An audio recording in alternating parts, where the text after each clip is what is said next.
Master को प्रणाम। प्रिय मालिक पूज्य बाबूजी महाराज के दिव्य लोक से संदेश। मंगलवार 7 सितंबर 2004 प्रातः 10 बजे। मनुष्य के क्रमिक विकास के लिए जो बिंदु आवश्यक है उन्हें बार बार याद करते हुए अपनी साधना को जारी रखना अभ्यासी के लिए अच्छा है। हम उनमें से अधिकांश बातों को जागरूकता बढ़ाने की दृष्टि से दोहराते हैं।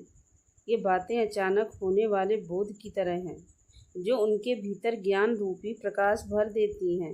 मनुष्य ऐसा ही है, वह चरण दर चरण आगे बढ़ता है, अध्यात्म की दृष्टि से उत्तरोत्तर प्रगति करता है और उसकी इस खोज को ऐसी शिक्षा पर आधारित होना चाहिए जो कि सही समय पर उसे भीतर से प्रेरित करे। ये प्रक्रिया धीमी है और हमारे मार्ग के अंतर्गत अपनी आकांक्षाओं का प्रत्युत्तर पाने के लिए हर व्यक्ति की तत्परता के लिए समायोजित की गई है।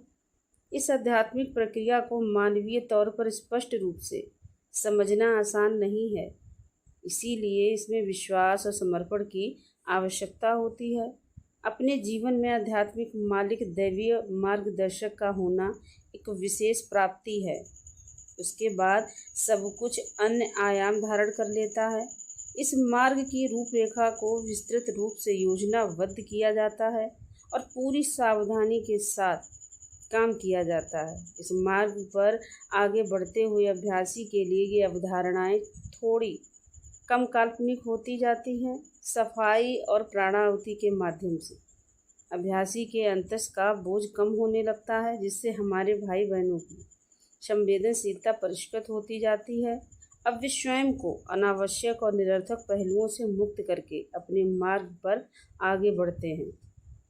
ये एक सुंदर मार्ग है जो आत्मा को महान यात्रा की तैयारी के लिए उदात्त बनाता है, जिसका लक्ष्य धीरे धीरे कुशलतापूर्वक और समय के साथ आकार ले रहा है।